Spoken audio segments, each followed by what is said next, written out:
Hello everyone, this is Severed Soul and I'm going to show you how I make my music. So I start off usually by making a MIDI, so I'll open Tux Guitar. So Tux Guitar is very similar to Guitar Pro. A lot of musicians will use this instrument.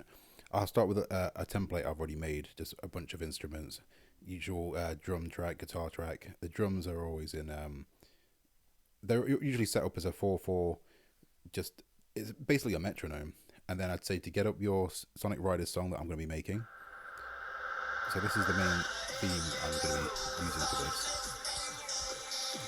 So you can see here it's definitely in 4/4. I've got, it's roughly about 140 to 100, yeah, it's about 140 tempo, but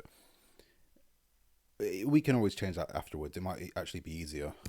So I'd make the bass notes first, usually 4 of them. So in 4/4 it'd just be 4 notes because that's how you'd fit it into the bar. Yeah, I'm going to roughly kind of show you what I'm doing as I'm doing it.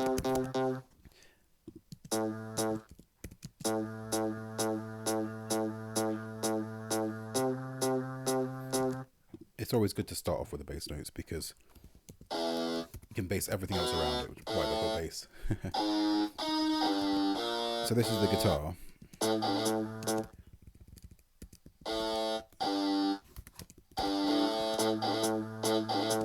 I'm not even sure if that is the guitar. So yeah, I'm not going to show you the entire process, but I'm going to show you the main bits, how you do each kind of thing. So technically you could learn how to do this as you're doing the video. Yeah, I'm pretty sure they're actually on the bass, not the guitar. Okay, so I'd get rid of the guitar track, so that way I can actually make that right. Sounds a bit better, yeah. So I picked this song mainly because it's quite simple. A lot of it is the same. So a lot of copy and pasting. And also it has vocals, so then I can show you how to do the vocals a little later on.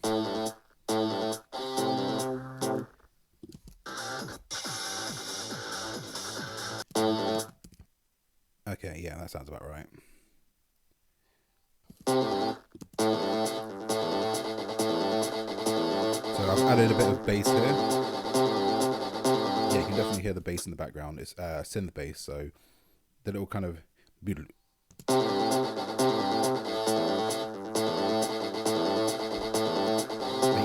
The guitar also has, it has like a few palm notes, palm muted notes in there as well. And then so it's the same thing once, then changes, then goes back to the first one again, and then changes again. So yeah, anyway, long story short, I'm gonna show you how I'm doing this roughly, and then if people, like, I could even do this on a live stream if people were interested, but yeah, I'm just going to show you the kind of basics of this first. So it's a lot of copy and pasting, which is why I chose this song. It won't take me that long to actually do it. So it's just about figuring out where the notes are, and a lot of music is actually about it's about maths.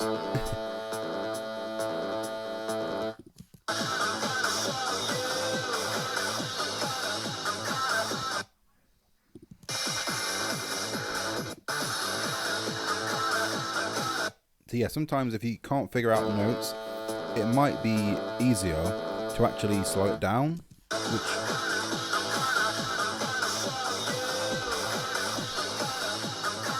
so yeah, most of the song is actually the same, but yeah, you can slow down on YouTube as well. You can actually slow down the song, like you can put it as like half speed or something, and then it's a lot easier to figure out what notes you're actually doing. But yeah, most of this song is technically the same. The drums are the same, a lot of it, a lot of the bass is the same, so it's about just copy and pasting a lot of the time. I'm going to do the drums last because it's just easier that way, I think.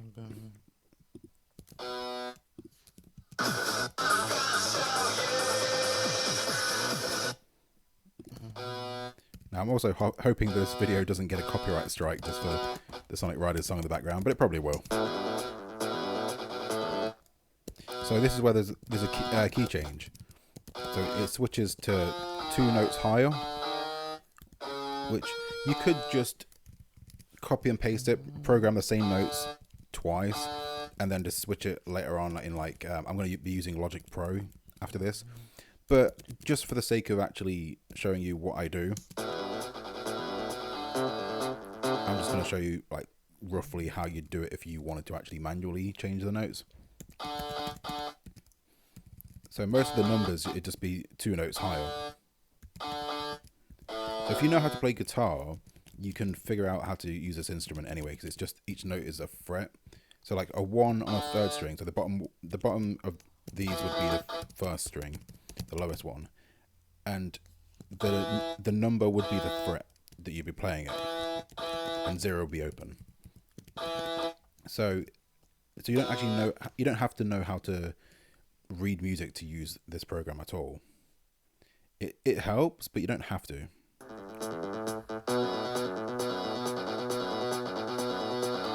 So this is how it sounds with the key shift.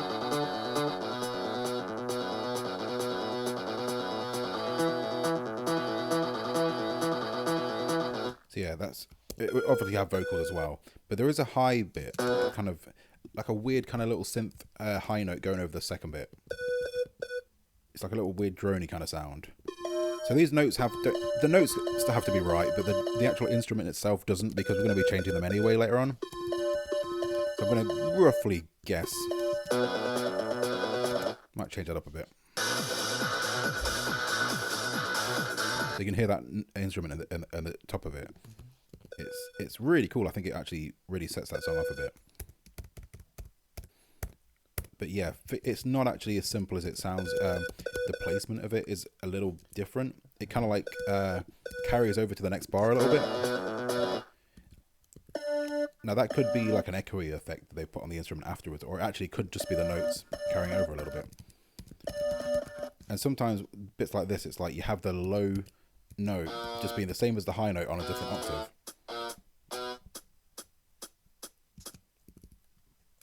Yeah, so now this end bit, it's pretty simple. It's in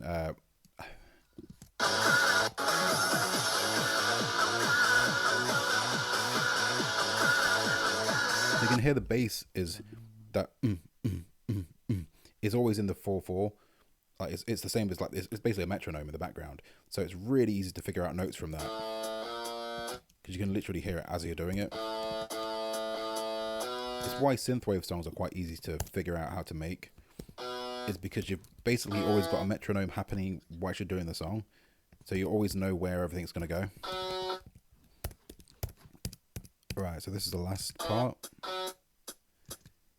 And you've got tied notes, so if you want a note to last longer, yeah, you could always just use a longer actual like note, but realistically it's sometimes easier to just use tied notes instead. Especially if it's carrying on.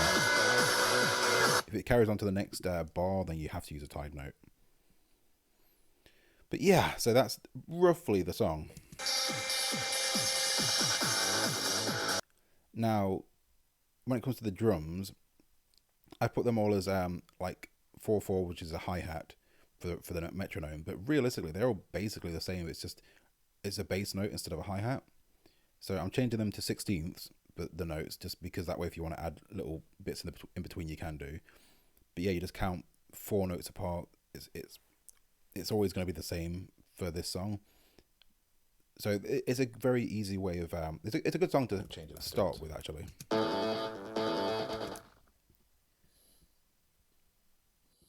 All right, so doing the drums here, they're in the right place. Now it's deciding if it's a hi-hat or like as in an open one or a closed one. So 4/4 is the. Pretty sure it's something like this. Okay, so I've done most.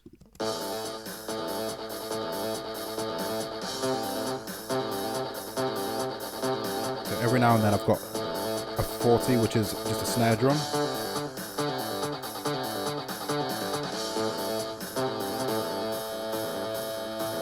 This is what it sounds like, a bit more finished.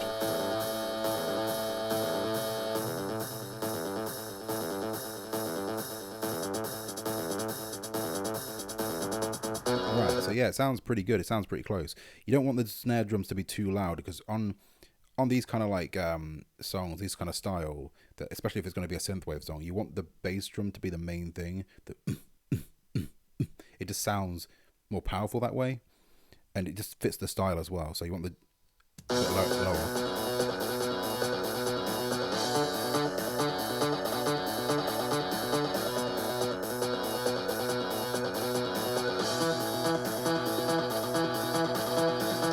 Fills at the end, you can kind of experiment a little bit with it. They don't have to be exact.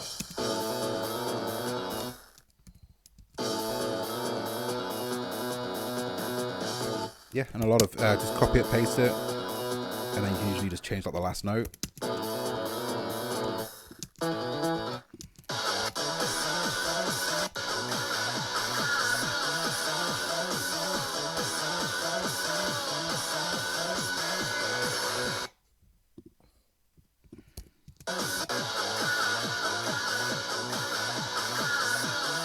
Yeah, definitely. Yeah, it's roughly the same most of the way through it. By the way, if you hear like two voices in this video, it's because I was kind of talking as I was doing this. I had to use a mic that was just a laptop mic. But yeah, so that's roughly finished now. So after you do that, you export the file as a MIDI. So I've done that, and here's my MIDI. Double click it, it opens onto your DAW of choice. You know, the Logic Pro would be for me. So you can export a MIDI straight into Logic Pro, and this is what it looked like. So you've basically got a basic version of your song, and it's just picking instruments. So I'd start off by selecting all of the change it off red mode, because that way it doesn't go back to what the normal default is. Get rid of the instruments you don't need. I've got my Tux guitar still open, just in case I want to know what instrument is which, because sometimes it changes it to random ones. And there's the metronome. So this is like a basic version of what the song will sound like.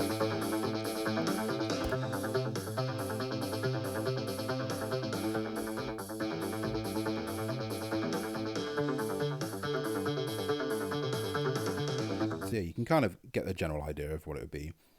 Now, this is where is the fun bit, is choosing which instrument is which. But first, I'd usually copy and paste the drums to another track. So you've always got them ready, because drums are awkward. They sometimes map different instruments where they're not meant to be, different drums where they're not supposed to be. So I'm opening synthwave drums. This is amazing. I love synthwave drums. They're so good, and there's so many different versions of them as well. Like, you've got an entire library, and they're not even that expensive. So yeah, definitely they're the same kind of instruments I use for most of my synthwave stuff. You've even got classic kind of there's one called Cartridge, which is it sounds very much like an upgraded version of like a Mega Drive or a Genesis, and just that whole kind of aesthetic, that style just fits so perfectly with synthwave, which is why I did the Sonic ones in the first place. So yeah,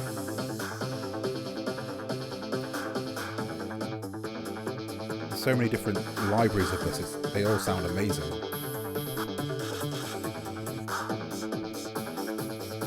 And yes, you can mix and match them as well. And you can see the volume on each one. You can turn each individual drum up and down. Ooh, I like this one. Yeah.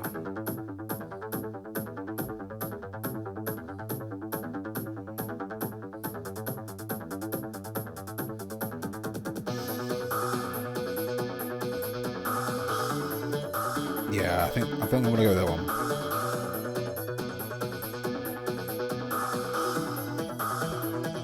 So yeah, that's fine. So I've muted the original track of the drums, and then I've got my second one, which is my synthwave drums. Pulse bass, synthwave obviously uses a lot of that kind of stuff. So I've got an instrument that is literally called Flashback. It's like a synthwave pack that I got. It's amazing. I can't remember who recommended it to me, but it's so perfect for synthwave. I'm just gonna save this so I don't forget. Like, I don't want it to crash in it. Yeah, that's another thing about these synthwave drums and packs and stuff, is they take up a lot of like your memory, and it slows your computer down a bit. So yeah, we've got quite a few different ones that will work just for the bass. Yeah, I think this will work pretty well for this.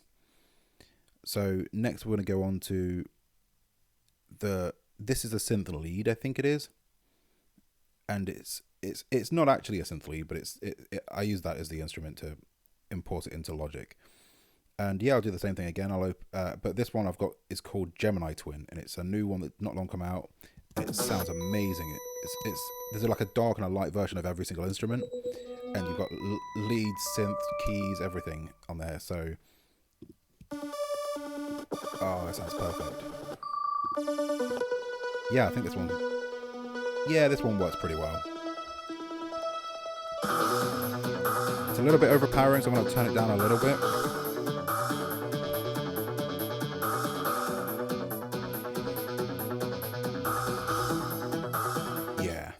Yeah, this is sounding pretty good so far. So I know this is quite a simple song, but yeah, I'm trying to show you roughly, without taking too much time, how this would come together. So the next is kind of like a backing synth bass. So let's see what would work. Can't be too overpowering.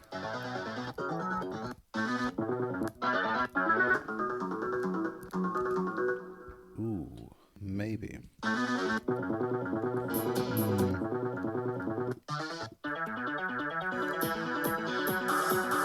A little bit too loud, I think. Maybe. Actually, no, it sounds pretty good in the mix. I think when that guitar is changed as well, it'll sound a lot better. Yeah. Okay, I'm pretty happy with that. Yeah. Alright, so let's move on to the next thing, the guitar. Alright, so this is your standard kind of guitar that it is the default in Logic. I'm going to plug in my own audio interface and my own guitar, because I could use this guitar, this kind of standard one, but I prefer using a real one when I've got a real one. So the Sub-Zero MLC amp is amazing. It's got loads of presets from heavy metal bands, so many different ones. I usually use Dimmy Borgir's Extreme to start off with, but for this one I'm going to use a very basic one, and I'll explain a little bit more later on why. But yeah, this is just a metal rhythm one. So I've got my guitar set up. I'm just going to plug it in properly, and here we go. Here's me. You're right. Okay, so I'm going to plug in my amp, and you can see how this sounds.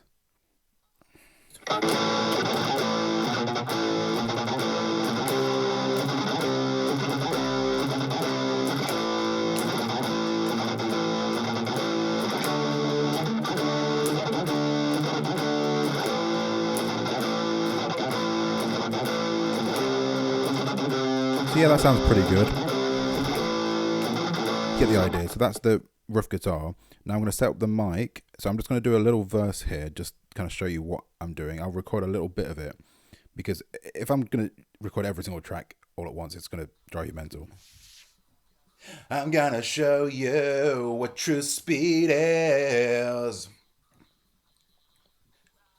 Riding on the wave of a supersonic. Okay, so sounds rough, all right, but it'll do for now. I'll show you how this works. So let's hear it with the actual track.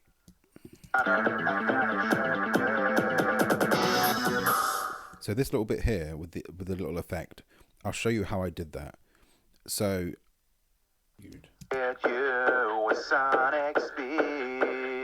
and yeah, I know I'm not a singer, but whatever. All right, so you'd kind of get, it's already in time with the tempo and everything, so you just split it a few times, repeat it at whichever bar you want it to be at, and then if you want it to keep getting more and more fast, so it kind of goes with the beat a bit more, half it again, copy paste it instead of doing a loop.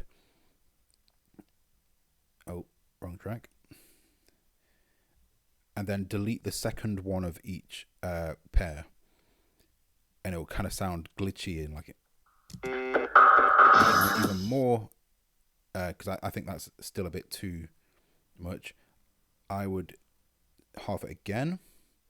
It has to be exactly half, else it sounds a bit dodgy. There we go.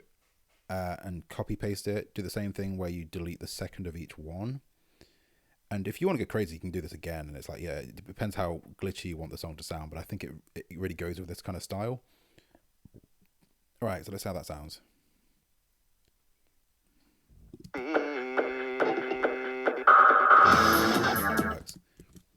So you get the idea. So here's what the song sounds like all the way through.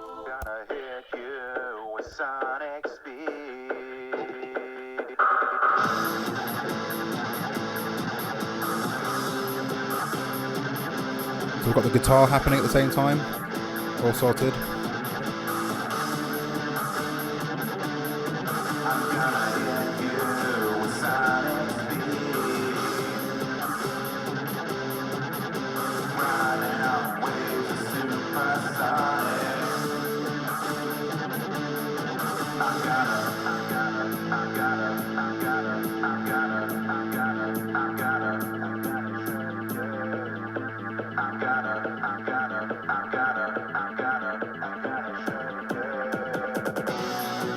Got that little glitchy effect again. I think it sounds pretty good. Now normally I would record properly and loud and project the voice a bit more, but I'm doing it in a flat right now.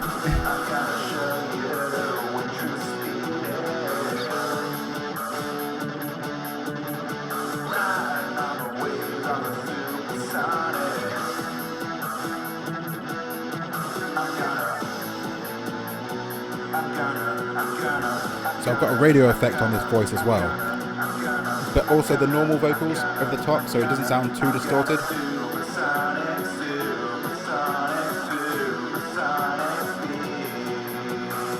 Alright, so you get the idea. It sounds okay. It's not mastered very well, and it's obviously the vocals aren't what they'd normally be, but that's the general idea. So one thing I want to do is this.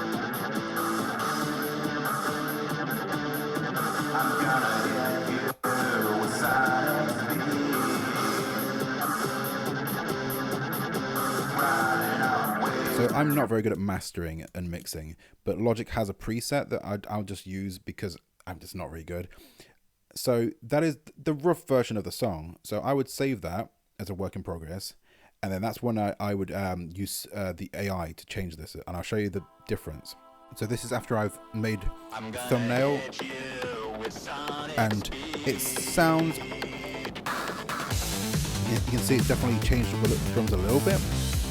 So sometimes it helps, sometimes it doesn't, but it depends what kind of style you're going for. But one thing I will say about the AI that I use is it mixes and masters it for you, which is the one thing I'm just not very good at doing. There's a little preview of the song. It's not completely finished yet because I've not got the sound effects in. Those bits, I'm pretty sure, are actually Sonic themselves. It sounds so much like them. But yeah, so there's generally how I do this. I'll be releasing this song pretty soon, so hope you all enjoy.